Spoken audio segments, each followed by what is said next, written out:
ಹಿರೇಕಲ್ಕಂಟ ಹೊಂಟಿದ್ದೆ ನಾ ಈ ಕಡೆ ಮುರ್ಡಿ ರೋಡಿಂದ, ಈ ಕಡೆ ಕುಷ್ಟಗಿ ಹೈವೇ ಹತ್ತಲ್ಲ ಆ ರೋಡಿಗೆ.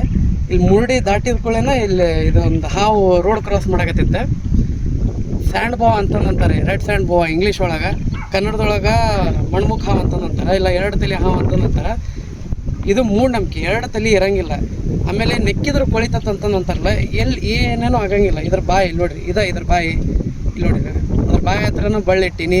ಆಗಲೇನು ಇಲ್ಲಿ ಗಿಡ ಮುಂದೆ ಇಲ್ಲಿ ಸ್ವಲ್ಪ ಅದ್ರ ನ್ಯಾಲ್ಗಿಟ್ಟು ಹಚ್ಚಾತು, ಏನೇನೋ ಆಗಂಗಿಲ್ಲ. ಆಮೇಲೆ ಎರಡು ತಲೆ ಇರಂಗಿಲ್ಲ ಹಾವಿಗೆ, ಒಂದೇ ತಲೆ. ಇಲ್ಲಿ ನೋಡ್ರಿ, ಇದು ತಲೆ, ಇದು ಬಾಲ. ಆಮೇಲೆ ಇದಕ್ಕೆ ಮಾಟ ಮಂತ್ರಕ್ಕೆ ಉಪಯೋಗಿಸೋದು ಅದನ್ನು ಭಾಳ ಮಾಡ್ತಾರೆ, ಸ್ಮಗ್ಲಿಂಗ್ ಭಾಳ ಮಾಡ್ತಾರೆ. ಅವೆಲ್ಲ ಸುಳ್ಳು, ಏನೇನೂ ಉಪಯೋಗ ಆಗಂಗಿಲ್ಲ. ಇದು ಆರಾಮ್ ತನ್ನ ಪಾಡಿಗೆ ತಾನು ಹೊಲ್ದಾಗಿರ್ತೈತಿ, ಅಲ್ಲೇ ಬಿಟ್ಬಿಡ್ರಿ. ಯಾರು ಮನೆಗೆ ಬಂತಂದ್ರೆ ಇಲ್ಲ ಎಲ್ಲರ ಹೊಲ್ದಾಗ ಬಂತಂದ್ರೆ ಹೆದರಿದ್ನಿ ಅಂದ್ರೆ ನೀವು ಅಂದ್ರೆ ನಿಮಗೆ ಹೆದರಿಕೆ ಆತಂತಂದ್ರೆ ಊರಿಗೆ ತಜ್ಞರು ಇರ್ತಾರೆ, ಸ್ನೇಕ್ ರೆಸ್ಕ್ಯೂರ್ಸ್ ಇರ್ತಾರೆ, ಅವ್ರನ್ನ ಕರೀರಿ, ಅವ್ರು ಬಿಟ್ಟು ಬರ್ತಾರೆ. ಭಾಳ ಸೂಕ್ಷ್ಮ ಪ್ರಾಣಿ, ಭಾಳ ನಾಚ್ಕೊಳ್ಳೋಂಥ ಸ್ವಭಾವದ ಹಾವು ಇದು. ಏನೇನು ಒಂದು ಸ್ವಲ್ಪನೂ ಹಾನಿ ಇಲ್ಲ ಮನುಷ್ಯರಿಗೆ ಈ ಪ್ರಾಣಿಯಿಂದ. ಸೊ ಇದನ್ನು ಕಂಡ್ರೆ ಬಡಿಯೋದಾಗಲಿ ಎಲ್ಲರೂ ಸ್ಮಗ್ಲಿಂಗ್ ಮಾಡೋದಾಗಲಿ ಮಾಡೋಕ್ಕೆ ಹೋಗ್ಬೇಡ್ರಿ. ರೋಡಿಗೆ ಬರ್ಬೇಡ ಮರೆ ಪುಣ್ಯಾತ್ಮ.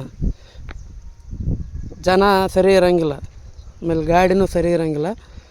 ಬಾಯ್ ಬಾಯ್ ಮಿಸ್ಟರ್ ಸ್ಯಾಂಡ್ ಬೋವಾ.